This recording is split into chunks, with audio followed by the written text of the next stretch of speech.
So we're going to continue our discussion on mutual funds. Last time we spoke about what mutual funds are. We went into detail how they are considered indirect investments. So just to recap, what happens is mutual fund is an intermediary. It is a middleman company. So people invest with mutual funds, and mutual funds then reinvest that money, take that money and invest directly into companies with stocks, bonds, and other types of investments.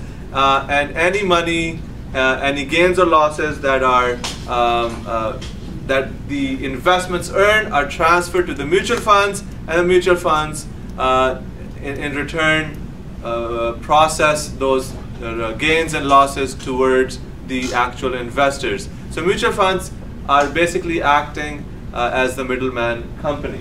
So we started to discuss the types of mutual funds, and basically what we did was we looked at money market funds and we looked at mortgage funds, and we talked about who they would be beneficial for. So we will move on to the next type of mutual funds, which is balanced funds.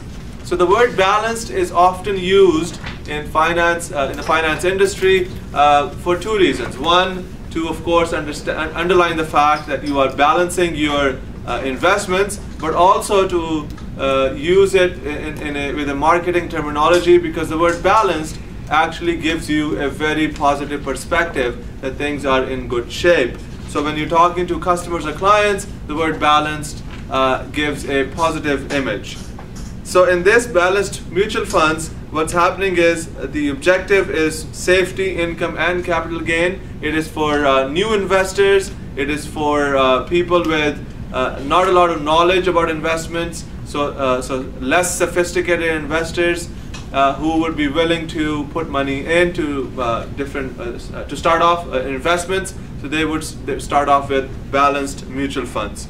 Then we have common stock funds. Common stock funds, the objective is capital gains, meaning growth, which means that people are looking to take risks, and what's happening is they have time on their side. So usually investors with some knowledge, so some sophistication of investments, but not a lot of time on their hands. So what they do is they invest money into common stock mutual funds rather than the common stocks themselves.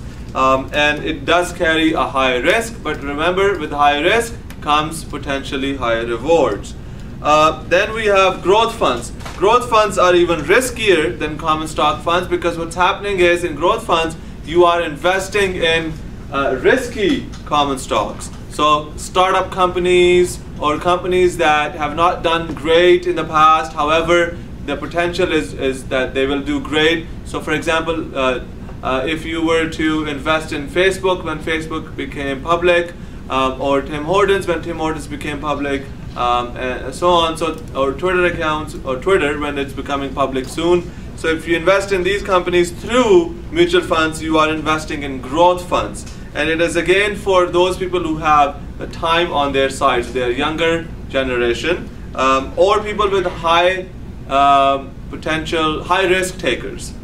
Specialty funds are, as the name suggests, specialized funds. So they may specialize in one industry, such as clothing industry, technology industry, manufacturing industry. So these mutual funds would only invest in this industry. So if you are one of those people who would like to take their money and put it into one type of stocks, you may want to take money and put it into a specialty fund. Tend to focus on one industry, as I have mentioned earlier, and they have pretty much all objectives. So you can have an objective of income, you can have an objective of growth, and so on with these specialty funds. A real estate mutual fund is a type of a specialty fund, but I'm highlighting it here separately because real estate funds are very, very common. A lot of people invest in real estate mutual funds.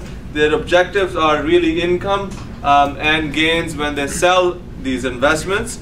Investment is the money is put into income generating properties such as apartment buildings, office buildings, stores that they buy, the mutual funds buy, and then they rent them out. And then the rent comes to the mutual fund, and the mutual fund then distributes the income to the owners, the unit holders, which are the owners of mutual fund.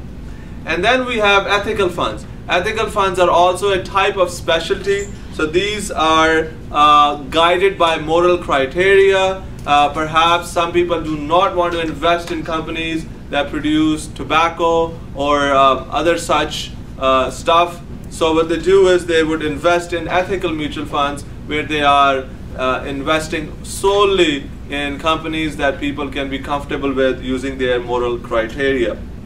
Last type of mutual funds that we're going to discuss here are called labor-sponsored venture capital corporations.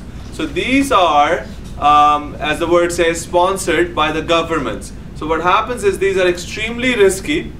They are not for everyone. They require people to understand that risk will be taken. What's happening is you are putting money into these companies which are brand new, and they are coming out with brand new products or services. So technology happens to be one area where they are brand new, and also companies with green focus, that also happens to be a brand new area. So what's happening is, because these companies are so new, the risk of failing is very high. The government actually sponsors them, and they say that if you were to invest, anyone were to invest into this mutual fund, labor-sponsored mutual funds, what will happen is the government will give you back 30% of the money. So if you invested $10,000, you are actually only investing $7,000, because the federal government is giving you $1,500 and the provincial government is giving you $1,500. So your money at stake is $7,000, but your actual investment is $10,000. So if the investment goes down to $7,000, you have basically broken even. However, if it goes up to $12,000, you have gained $5,000, because you received $3,000 up front from the government and the $2,000 that you have gained.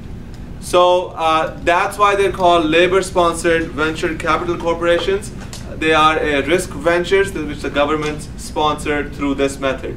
However, in the recent past, 5-7 years, the provincial governments, especially Ontario, has started to take back the 15%, meaning they are no longer, they're phasing this out. So they're no longer going to be providing help for the investors. So that is something to keep in mind as well.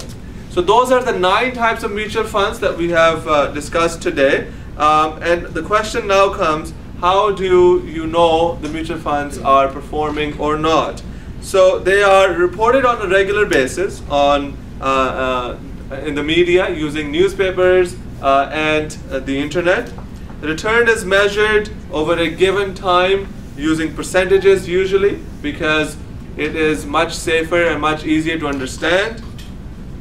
And of course, using the internet, you can actually invest all over the world. You're not restricted to Canadian mutual funds. This calculation is very critical to understand. Mutual funds are calculated using NAV. NAV stands for net asset value. NAVPS stands for net asset value per share. It really should be NAVPU per unit, but we still call it share. So NAV, net asset value, NAVPS, net asset value per share. So remember, mutual fund is a separate company. So this company has a net asset value, which means the amount of money they own. Net asset value per share would be the value of money they own, the investments they have, divided by the number of shares, number of units that are outstanding, that are being bought by the public. So NAV is simply total assets minus the total liabilities that the mutual fund has.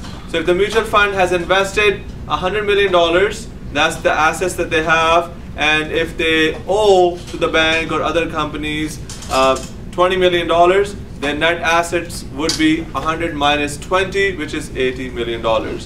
And NAVPS would be simply divided by the number of units. So in this example, you have $1 million, which is the net asset value, divided by 100,000 units, which means $10 per share or per unit would be your NAVPS.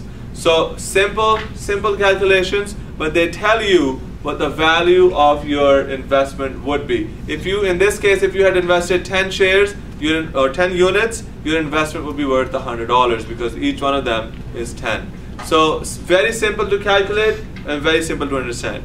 So this is all we're going to talk about mutual funds in this chapter, in this course. So just to wrap up, we have talked about what mutual funds are in detail, and then we've talked about 9 types of mutual funds in detail, and we've talked about how to calculate the net asset values and net asset value per share. Thank you.